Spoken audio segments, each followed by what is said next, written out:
Alright, so naka-ready na NX500.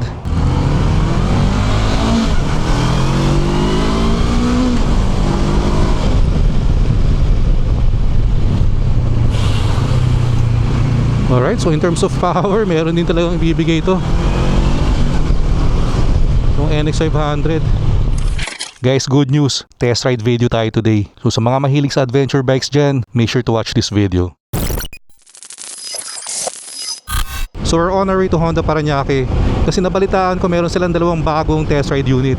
Pareho pang adventure bike. So yun yung Transalp 750 and NX500. Pero yung NX500 naman na-try ko na before yun sa mga test ride event ni Honda. Pero yung Transalp 750, hindi ko pa natitest ride yun. So hindi ko pa alam kung anong gagamitin natin today. Sana yung Transalp. Pero malamang alam nyo na kasi nakita nyo na sa thumbnail dito. Grabe na naman yung traffic dito sa service road. Pag naka 4 wheels ka dito, abutin ka ng siyam-siyam.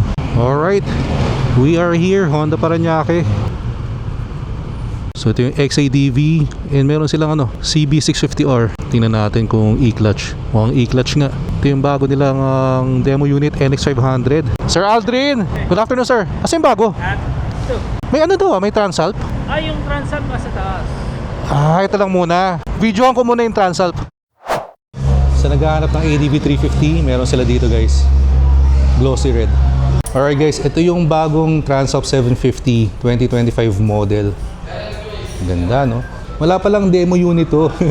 Ang test ride unit pala nila yung NX500. So aalamin natin guys kung ano yung mga nabago dito versus the previous version. Pero guys, meron din pala dito ng previous version or previous model ng Honda Transalp 750. So halos magkamukha lang din no? Tanong natin kay Google kung ano yung mga nabago. So nakalagay dito, itong bagong Transalp 750 merong bagong dual projector LED headlights. Tingnan nga natin. Oo nga no, LED headlights. Tingnan natin yung luma. Ito naman guys yung luma. Oo nga no, hindi pa siya LED headlights. And isa pang bago guys is a new 5-inch TFT display with improved visibility and of course Honda Road Sync. And isa pang nagbago dito guys is yung suspension settings daw. Updated na for better off-road absorption. So far yun ang nakikita ko mga bago dito compared dito sa lumang Transalp. And sa mga interesado guys dito sa bagong Transalp 750, available na to dito sa Honda Parañaque. Kung gusto niyo naman yung lumang version, meron din dito. And ito yung price ng luma, 598,000. Tinatanong ko yung price itong bago, hindi pa sila sure kasi kadarating lang yata today. Okay, so bago natin i-test ride yung NX500, pakita ko muna sa inyo kung yung mga nandito sa Honda showroom. Yan, daanan natin ng mabilisan lang. Ang daming CB dito guys. CB650R, of course timeless classic yan. Yan, ito yung mga adventure bikes. May ADV 350 pa pala dito, color black. So may red sa baba, may black dito. Yan yung Transalp, and may mga rally bike din dito, dirt bike. So tara guys, tatry na muna natin yung NX500. Kaya nga lang, service road gaming lang tayo dito ngayon kasi wala pa daw RFI dito. Sa Lunes pa raw nila asikasuhin. Alright, so naka-ready na NX500. Na-try ko na to before, pero medyo matagal na yun, kaya looking forward na maupuan ulit natin to. Kasi naalala ko nung nagamit ko to, sobrang nag-enjoy ako So naka-TFT panel na to, and bago na rin yung handlebar switch. Same nga guys, ito yung pwede mong palitan ng bar, circle, simple. So gawin nating circle to, tapos yung background gawin nating black. Ayan mas maangas, di ba? Ganito rin kasi ginawa ko doon sa CB1000R tsaka sa CB650R.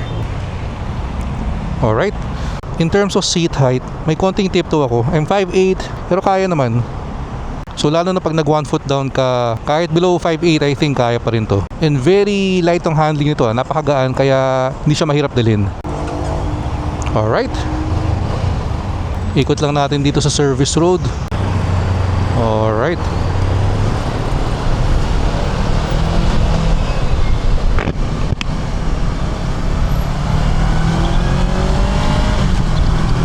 so marunong pa naman tayo mag manual.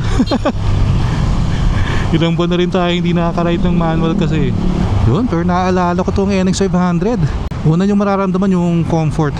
Siguro sa height and build ko, again, I'm 5'8", saktong-sakto sobrang komportable. Tamang-tama lang yung height ng handlebar. Siguro marirecommend ko itong motor na to sa mga beginner na gusto rumekta sa adventure bike. Kasi para sa akin, hindi siya mahirap dalhin. Again, mararamdaman nyo yung gaan pag ginamit nyo to. And syempre, iba rin talaga yung comfort ng adventure bike. Kalala ko nga nung una kong ginamit to, ang tawag ko dito, Baby Multistrada. So gusto ko lang ulit ma-feel tong NX500. Pero next time na gagamitin natin to, hopefully may RFID na, madadaanan natin sa expressway. And guys, 1 kilometer pa lang pala yung odometer nito ah. So tayo yata ang first na nakagamit dito. Yeah, for me tamang-tama lang din yung power nito. As far as I know, 500cc to. Post ko na lang dito kung mali yung figure na yun. Pero for me tamang-tama lang to. Pang long rides, hindi overwhelming yung power, pero hindi ka naman mabibitin. I mean, usually pag adventure bike naman, hindi naman talaga for speed yan. Pang ano yan, pang comfort, pang chill ride, mga long ride na madadala mo kahit saan.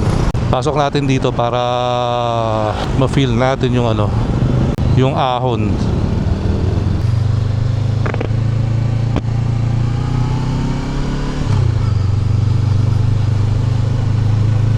Alright, so ahonan, no problem.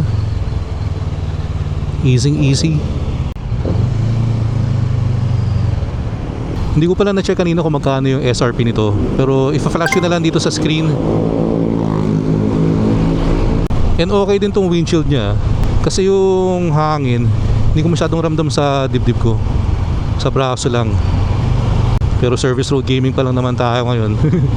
Mas matetest natin yan pag sa expressway. Hindi ko maintindihan sa atin. Pag gagawin yung mga kalsada, syempre sisirain muna nila yan, di ba?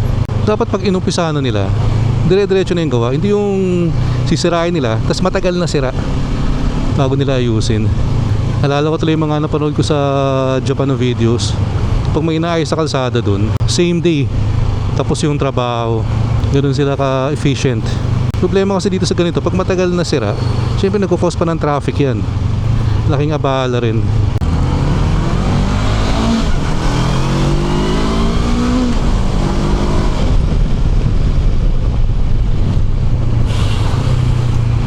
Alright, so in terms of power, meron din talagang ibibigay ito. Yung NX500. Dito na naman tayo sa traffic, sa service road. Okay, kailangan gawin ng ano, pinagbabawal na technique. Kundi, siyam mga abutin mo. Alright, so we are here. And we are back, Honda Paranaque. So, quick test ride lang. Again, gusto lang natin ma-feel ulit itong NX500. Wala pa rin kasing RFID. Pero again, next week meron na daw RFID to. Madadala na natin sa mas malayo and mas ma-re-review natin. Pero kahit naman nag-service road gaming lang tayo, na-feel natin kung gaano ka-okay itong NX500. Siguro ang kulang na lang or gusto kong ma-experience is kung sa 100 plus kilometers per hour na takbuhan, anong feeling dito? Ma-vibrate ba? Or very stable ba yung pakiramdam mo? Pero so far, recommended ko tong NX500. Lalo na sa mga beginner or gustong kumuha ng first na adventure bike nila. And tingnan nyo naman guys kung gaano ka-forma yan, gaano ka-stylish tong NX500. And again guys, maraming salamat ulit sa Honda Paranaque. Big shoutout to Sir Reg, kay Sir Aldrin. Thank you for the assistance. And sa mga hindi pa nakasubscribe sa atin, please click the subscribe button below. And please like and share the video. So balik na muna tayo kay ADV160. And guys, sa mga interesado pala sa parts natin dito sa handguard, dito sa side mirror, sa windshield, sa garnish, dito sa brake reservoir cover, sa lahat ng nakakabit dito guys sa camelback seat natin, ililink ko na lang din dito sa video sa YouTube Shopping. And syempre pag bibili kayo using my link, meron tayong konting kikitayang commission dyan. Pero thanks in advance na rin sa mga susuporta sa atin. Kita kayo sa next video. Ingat kayo lahat palagi. Always ride safe. Peace out.